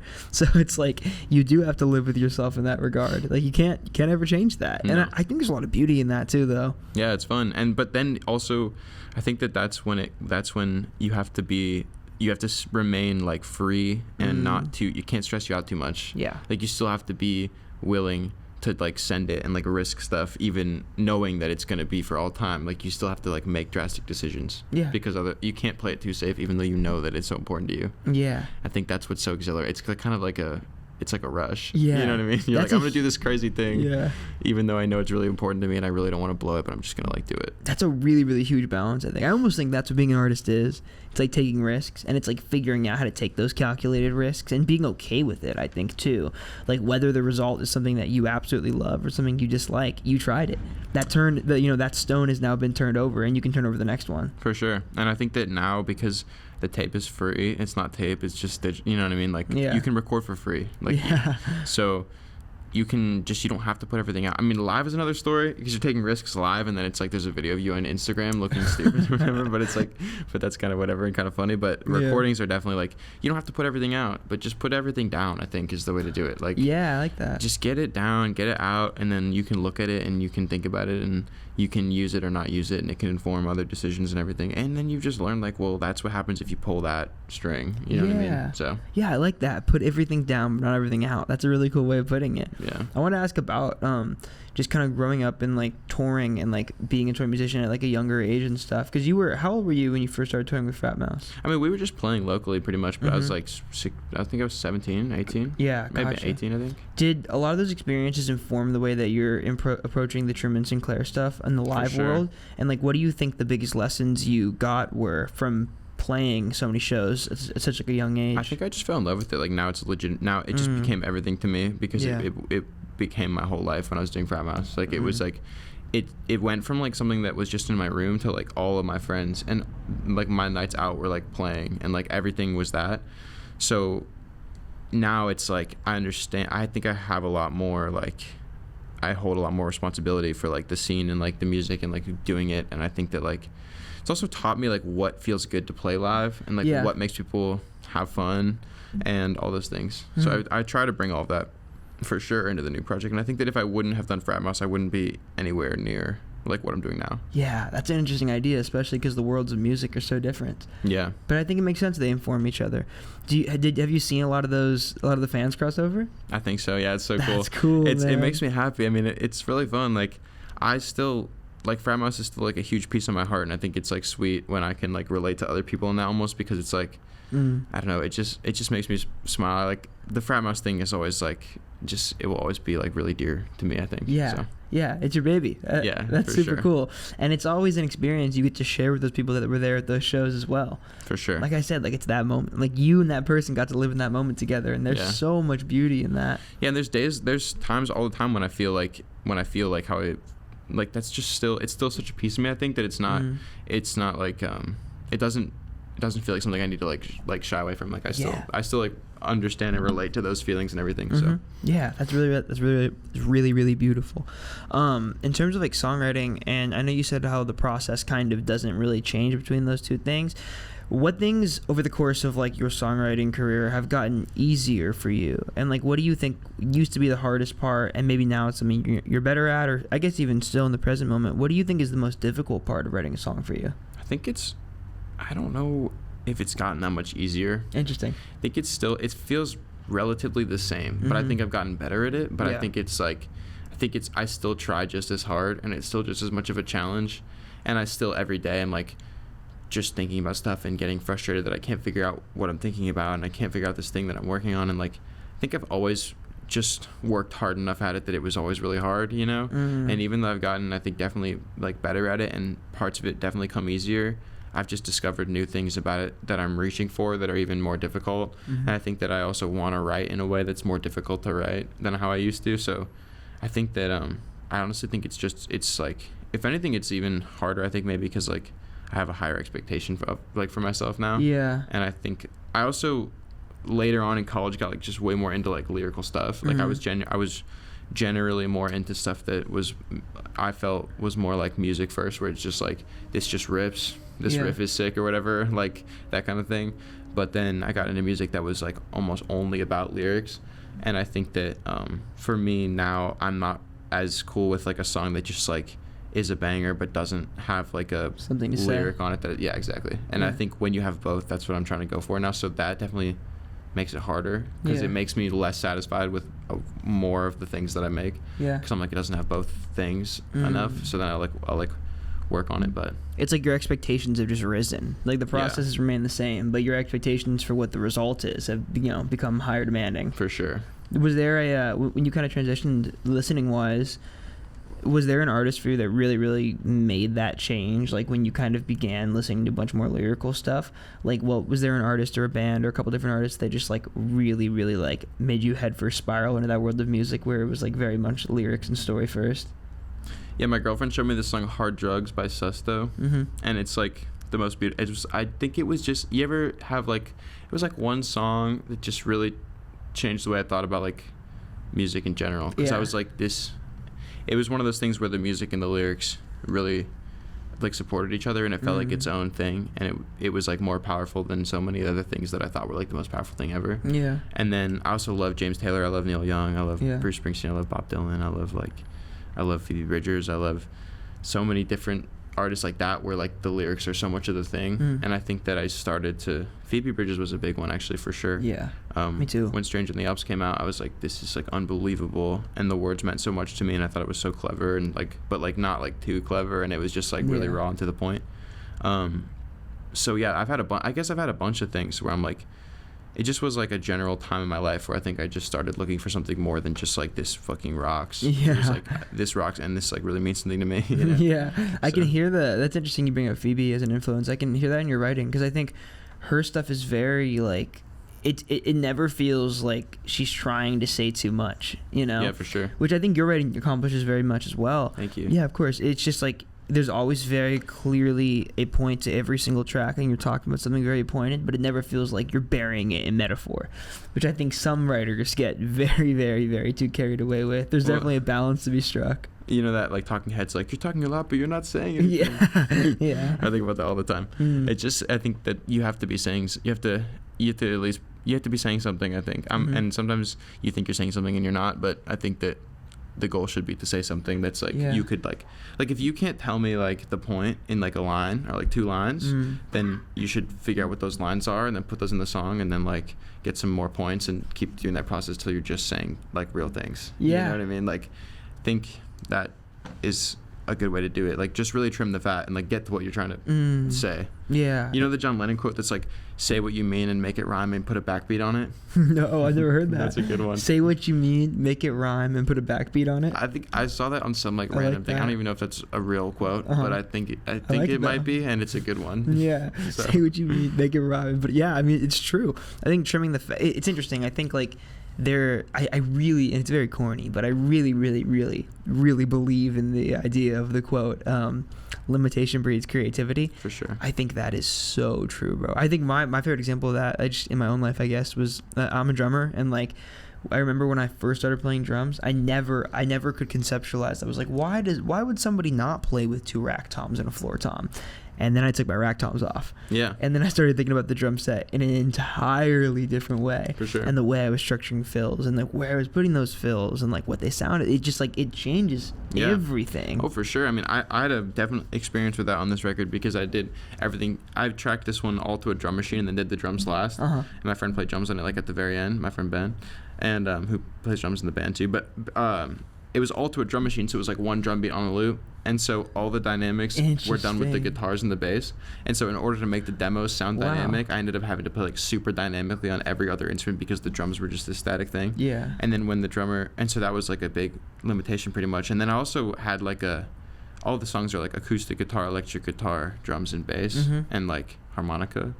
I think that's honestly pretty much it for all of them. Interesting. And so that was like, I didn't think that. There's 12-string guitar too. There's like a couple of kinds of guitars, I guess, but it's just a guitar record. And so yeah, having those limitations definitely was fun. And then I had like a really vague like formula almost, but it was vague enough where I could make things that sounded like pretty different, but I'm still using like this limited set of tools kind of thing.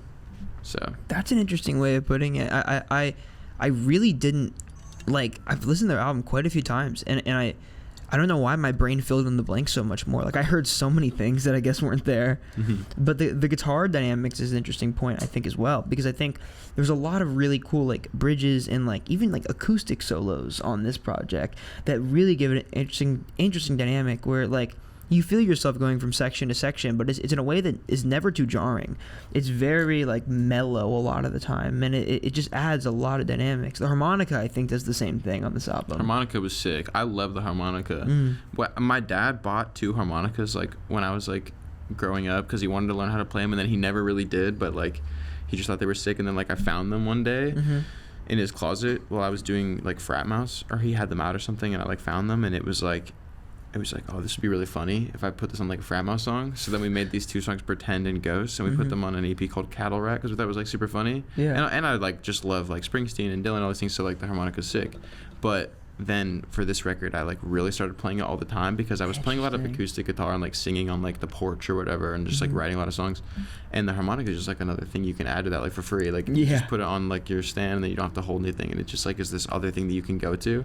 And so I've really fell in love with the harmonica. I think it's sick. Yeah, it is interesting in that regard. It's kind of like the poor man's horn, you know? You don't really have to record it well. No, it's like, I mean, you could use like a fiddle or like a guitar solo or something, but like the harmonica is like so sick. And the harmonica is one of those ones where it's like so affected by your like embouchure or like your mouth or whatever, and so it ends up sounding super human and like super like vocal kind of, which I think is sick. Tell me about that a little bit, because like I can like play a couple songs of harmonica, but like I don't really know how to play harmonica, but like I'm really like, I actually, this is funny enough, I actually only recently learned that harmonicas come in different keys. I didn't know that. Oh yeah. But like learning that and kind of just like understanding like the amount of different things you can do with this instrument. It's a really cool one because there are only 12 notes in every single harmonica you buy, which I think is something that's really, really interesting. Yeah. So like learning how to make that sound interesting on a record, what was the experimentation with that kind of like? And did you pick it up? So you said you picked it up with those Frat Mouse songs, but had you really embraced it to this degree before this point, or no? Not really. I mean, I was starting to, but and like in my own time, but not in any like recording or anything. But I love the harmonica. I honestly think I play the harmonica in a very brute force kind of way. Like, I'm not necessarily like a Neil Young type where you're like playing like a melody on it. I mean, I would like to get to that point, and I'm kind of practicing to do that more. But a lot of the time, I'm doing it in a very like folk tradition way, where you're just kind of like, it just is really emotive and like about. It's almost more about the rhythm and like the dynamic of what you're doing than like the specific note, because it's only in one key, you know what I mean? You can't hit any wrong notes, so you're just going for it, and which like, is so interesting by your ear. Yeah, it's really fun. I don't think there's any other instrument really like. Is there another instrument like that? I mean, I think there are, but I'm blanking on them right now. But it's definitely a sick one that you just. Yeah, I'm trying to think about if there are. I mean, there's for sure, but it's just a sick instrument. If you're in the right key and you're ripping on it, it's probably going to sound decent. Oh yeah, no, for sure. You can just go to town. But then a lot of it is like, it's really a pure way to like musically express, because it's just your voice. It's pretty simple. It's basically your voice. Yeah. Yeah, it's almost like a kazoo in that way. Yeah, for sure. Kazoos are sick. Yeah. Just talking a bit more about like subject matter. I know you said like a lot of the songwriting process has remained the same. Have you noticed through your career and all the years you've spent playing music, has what you write about changed a lot? Like I know a lot of the writing on this record, it feels very first person. It feels very subjective. A lot of it feels like your experience. Are you more inclined to write about something when you experience it yourself, or are you somebody who ever, will hear somebody else's story and then go and write about that, or hear about something in the news or whatever and go and write about that? Or are you more inspired when something happens in your own life? I think a lot of the time it can be, I think I've written songs about all those things, to be honest, and the good ones are like, the ones that I like singing the most and writing the most are the ones that are like something that's inspired, something that I hear in the news that relates to something that happened in my own life, that like relates to something that I have some kind of opinion about, or like my friend tells me something that I've also heard in the news, and then it makes it real in my life, and then I want to write about it. Like, I think that a lot of the times it's like all those things combined, and it's just like a general, because a lot of times I'm not thinking like, this thing is making me want to write a song about this, so I'm gonna go write a song about this. Yeah, it's like I sit down to write a song, and then I write the song, and then I'm like, oh yeah, I see, like as I'm doing it, I'm like, I'm thinking about this thing, and then I don't even realize that it's because of this thing that already happened, But I just do you have an example? Well, I just think you see, like, you take in everything. You get all this input all day, every day, and in your dreams and everything, and then you wake up and you write a song, and that's like your output. Yeah. And I think that your output has like a little bit of everything that was your input, even if you have an intention to make it about this one thing. Like, all these things are gonna, because at the end of the day, like, you're picking a word out of like thousands of words. Yeah. It could be any word. So like, it's not really calculated. It's more just like feel, and like, I think that as an artist, it's important to think about what you're inputting, like what you're watching and what you're taking in, and like where you're going and what you're doing. And I think everything that you take in is going to affect what you put into your song, kind of thing. Yeah.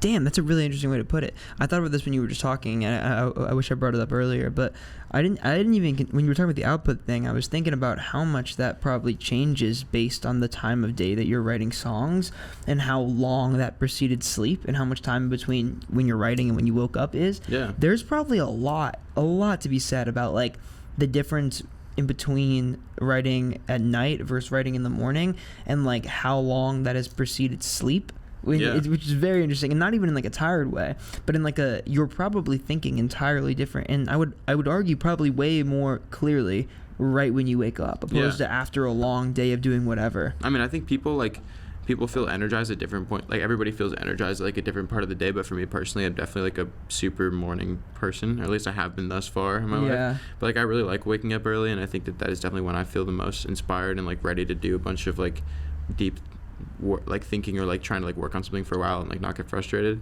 And I think that but you're totally right. Like, I honestly think there's so many factors, there's so many variables, that it's like you just have to be like, you just have to either like I mean, I usually just like write all the time, like just make myself do it whether I want to or not, because even if you don't want to, that might make an interesting song because you're like kind of frustrated. Something like, I think that no matter when you're writing, it's going to be influenced by literally everything in your life. So you may as well just like write as much as you can, but also like whenever you feel like writing, you should write. I think it's just like I think what's really funny, honestly, is like everybody I talk to has a completely different experience, and I don't think it dictates how good your art is. Like I think that everybody does it a different way. Sorry, I just saw my manager. Never mind. That's funny. Everybody does it differently, and I think there's so many different. Everybody's great. Like there's so many great people who all do it differently. There's no one right way to do it. You know what I mean? I think it's kind of what makes it special. Is like that the process is so different from person to person, and also like even if your process is similar to somebody, the way that can have a totally different output than somebody else. Like somebody who writes in the morning opposed to you who like may feel energized in the morning. Somebody who writes in the morning who like never feels energized in the morning is probably going to have a far different output than what you're putting out. And then if they write at night, it might be totally, it's an interesting weird like world where there's so many different things that play into it. Writing songs feels like you're making a puzzle, but you're reaching into this, but you don't know what the picture is, and you're reaching into this dark bag, and you grab a random piece, and you pull it out, and you put it down, and then it like, you have to figure out if it fits with this other thing, and then you keep grabbing random pieces, but you can't see all the pieces you're grabbing. And the only thing that like dictates what pieces are in your bag is like what random shit happened to you in the last month. And so it's like, I just think at a certain point you're like, it's like more, it's too much to comprehend, and that's why I think so many songwriters are so mystical and so like, or so like spiritual about it, and or so like different ways about it, because it's like you almost like it's really not up to you. You know what I mean? Like you're just writing what you would write. Because you're you, and you can't get around it. It's like big. You can't really like, if you're sitting down like I want to write this type of thing, then you're done. It's like you just gotta write what you would write, because you're the only person that can write that, and you don't get to choose who you are. So it just almost like, I sound like I'm like arguing against free will, but I'm just kind of being like, you almost write what you write. You know what I mean? Based on how you feel about stuff. I think so too, and I think actually romanticizing it is really beautiful, and I think it's a very romantic thing. There's a lot of just like weird spirituality that plays into it. I have a friend who's like a really talented filmmaker who I look up to a lot, and he always describes it as the idea of the creative muses, which I think is a really cool, weird spiritual way to talk about it. But he always talks about. I'm pretty spiritual about it, to be honest. I don't mean to like make light of it. I just think like for sure, I think that it almost forces you to be, because it is that kind of thing. It really does feel like it comes through you, and everybody says that because it's true. And I think that it's worth like honoring. I think that all that stuff is really real, like respecting that creative force. I think everybody has that creative force also. I don't think there's anybody that doesn't have that. I just think some people are in a position to express it and stuff. That's true. I think that it's one of the coolest parts about being a human, for sure. I really like the idea that like some songs are just delivered to you, and like you're not even the person who's really like, you're just kind of the vessel for the idea. You're not even really like, it's not even always from your brain sometimes. It just feels like it's delivered to you, and it just kind of is coming through you. Whatever the creative medium is, it's just like ideas, they kind of come to us. I don't ever think we're even like really feels like you're riding a horse that like doesn't really respect you. You can like kind of get it to go a certain way if you get really mad at it, but really you're just along for the ride. It's like, and then also if you get it to go that certain way, it's gonna fucking hate you the whole time. Exactly. It's gonna kick back. Unless you just get super lucky and you're like taking it the way that it already wants to go, and that's when you're like up. That's when you know you're making something sick. Like when you're like when you're like in a position to make what you want to make, that's like the most fun thing ever. Dude, it's just like full freedom. Because the world's your canvas, and it can go any way. You know, it's a very beautiful thing. What do you think, kind of, I guess, wrapping into the album a bit, what do you think are like the biggest lessons that you learned throughout the recording of this project? Do you think there's anything that you learned from this that will change the way that you are making songs going forward? Are there any things that you think will even just experiences that you'll hold on to for a very, very, very long time? What do you think are the biggest lessons that came out of it? Well, I think that the biggest thing for this record is I was 22. I am 22 right now, I guess, but I was 22 when I made the record, and I think that like a lot of my people that I love in music and like heroes and things were like around that age, or 22 when they released their debut record. And a lot of these records are like really serious, and like it's like they like like I don't know, something about it was like, okay, like I can be taken seriously, so I'm gonna say that, because I have like serious things to say, but think for a while I didn't know if anybody would take me seriously. And then for this one I was like, I'm 22, like I'm allowed to say what I want to say, like I'm just gonna say like shit that I really mean. And then I think that people do take it seriously, and then I think it just gave me like a go ahead to be like, you can just be serious about stuff and like say what you really feel and like say it exactly how you want to say it in earnest and not filter it, and people will like not be like, this is too much, or this is like doesn't make sense or something. That's well put. It's almost like being an adult and being confident enough to like really just say the things that like it's actually, I think a big thing that plays into that is like finally, I think 22, because I just turned 23, but I think like being at this age, it's kind of the first time where you really feel like an adult. It's like the first time where you can say something in a room and like your parents can't be like, oh, like I've lived so many more years than you. So like you're like validated in a sense, like you've had enough context where like you're not just like well, I still feel pretty clueless, but you're not like completely clueless. You know? Like you have like an inkling of what's going on, and that can be enough sometimes, I think. Yeah, I mean, you've lived through your college years. You have like at least a little bit of perspective. You've met so many people now. I mean, that's the other thing. You meet.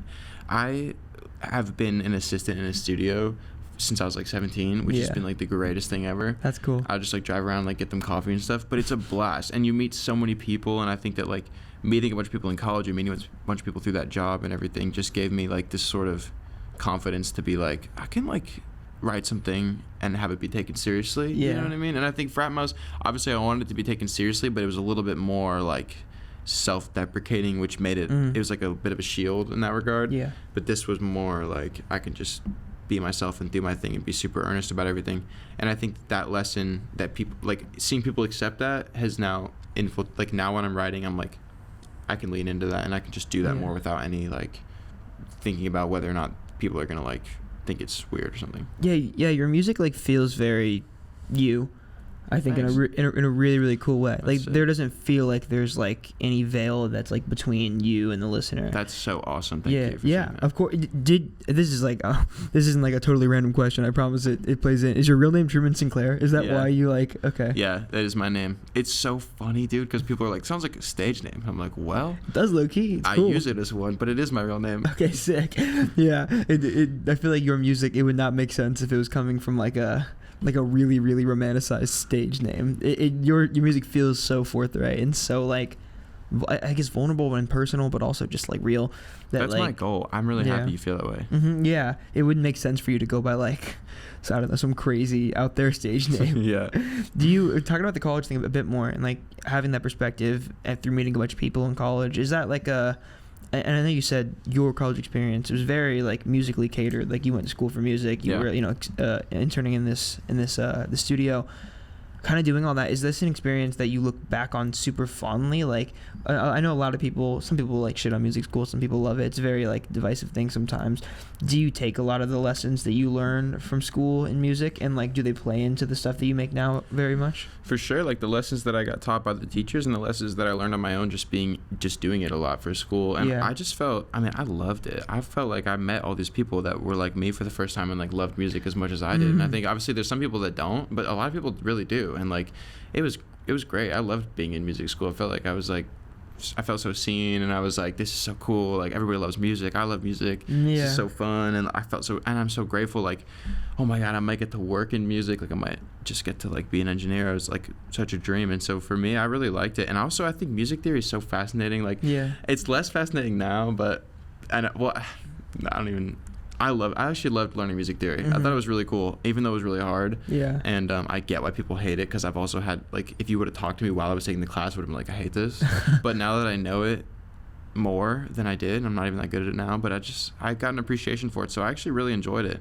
And I loved working in the studio. That was like the greatest thing. That was definitely like some of my best memories of all time would come from that. Like I learned, like, I feel like I am the way that I am.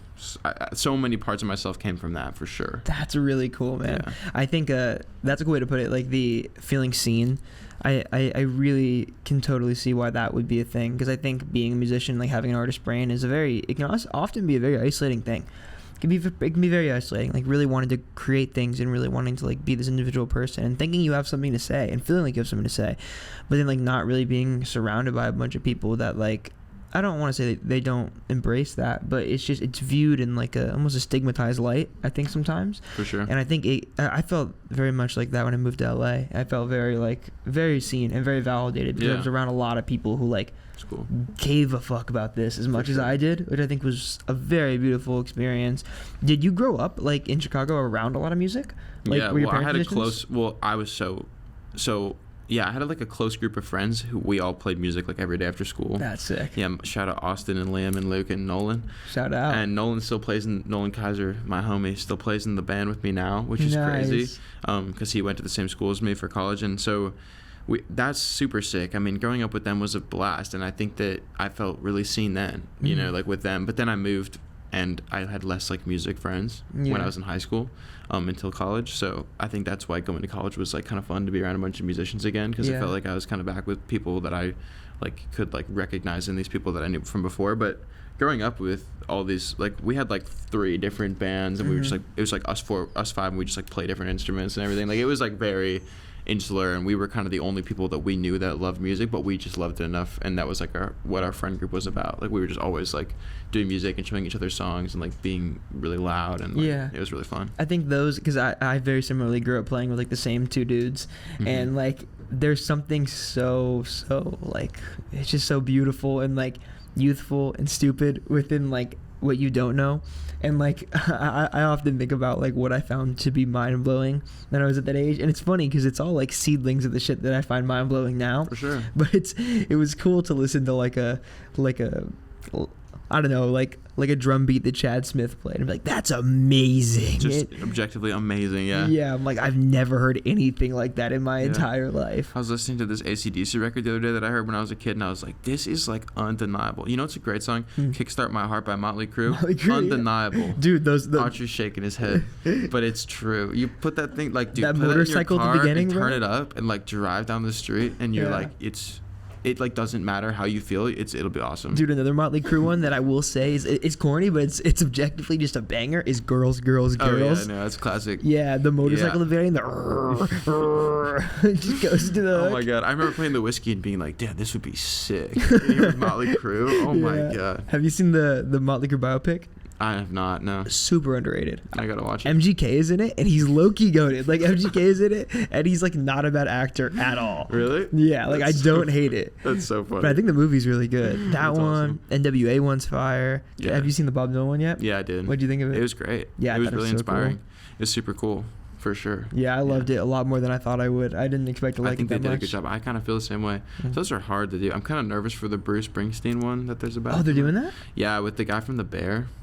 Oh, Jeremy what Allen the fuck? Yeah, I could see that a little bit though. Yeah, no, for sure. But I think Bruce Springsteen's like more dear in my heart than Bob Dylan. So I think it's gonna be hard for me to be like, that was amazing. Yeah, see, I'm the opposite, which is why I was really nervous going with the Bob Dylan one. Yeah. I did not think I was gonna like it, but I think it, like, the way that I think the time period they portrayed too is probably the most interesting period in Dylan's life, and I think it being based off the book, I think is really cool too. Yeah. I think they're doing the Springsteen one about Nebraska, which is also like kind of sick because like it goes into Born in the USA. That's a crazy story. I don't Nebraska know. thing. I don't know a ton about Springsteen. Like, I should know more. Dude, it's worth it. It's worth the dive in. Nebraska's honestly a pretty good place to start, to be honest. Nebraska, dude, the lore. Okay, he makes this record like alone, and it's like demos, and it's on a tape machine, and then he shows it to the band, and they're like, that's it, that's the finished record, like, we shouldn't re-record the songs, like, just release the tape record. And so he releases the tape record, and then like a bunch of the B-sides from that tape session end up being on Born in the USA, and then Born in the USA is like a #1 album, and he like tours it for like 2 years in stadiums. What? Yeah, it's like insane. So it wasn't like the songs that he thought were gonna be it? Yeah, a couple of them. I mean, they're kind of reworked, but it's like, it's just crazy how like he wrote all these songs, and then you get like these 2 vastly different records out of it, and they're both like generational and like completely different, but both like amazing. And like, it's sick. Those are the stories of the music that I think make it worth it. Yeah. Like, those like really, really niche and like really special, and just like, I think that's why I do this. Like, I'm so obsessed with the stories behind music. Like, I'm addicted to it. Yeah. And I think things like that are that would make that shit so cool. Like, my favorite part in the Bob Dylan movie is the point where that guitar player comes into that session, like right when he started writing the electric record. and I think he's doing like Rolling Stone, and that guitar player comes in. They're like, we already got a guitar player, and then he just sits on the synth and he plays those chords, like the organ chords. No, it's so sick. I was like, that's such a crazy story. So funny. My manager Autry, my homie of all. Shout out Autry. He is like a massive Bob Dylan head, Bob Dylan historian, even almost you could say. And he was literally telling me that story like a week before the Bob Dylan record, or the Bob Dylan movie came out. And I saw it in the movie, and I was like, I know Autry's like loved this when he saw it. Did you like it, Autry, the movie? Yeah, I loved it. Okay. I thought it was great. Sick. Yeah, I feel like most Dylan heads like are loving it, which is making me really happy. Yeah. I feel like that rarely happens with a biopic. Totally. But yeah, no, I really enjoyed it. Yeah. But yeah, man, those stories just make everything worth it. I think Rock it's and roll so history, sick. dude. Yeah, man. It's sick. It's everything. Yeah. Truman Sinclair, thanks for doing this. Thank you for having me. This was Yeah, super man. fun. If you had last thing I want to ask you, if you had one message that you hope this project imparts in people's brain, one thing they got from it, one intention, one lesson, whatever it is, what do you think that is? Just be yourself. Classic. Classic, man. Can't beat it. No. Truman Sinclair, thank you, brother. I appreciate you, Thank man. you. Yeah, tell them where they can stream the project. I know you have a show at Zebulon coming up. Yeah, I'm playing at Zebulon February 22nd. The record comes out February 14th. I have 2 singles coming out at the same time in like 3 days on Nice. January 22nd. January 22nd. 2 more songs coming out. And yeah, thank you so much for having me. Yeah, thank you, brother. Okay. Hell yeah, music matters.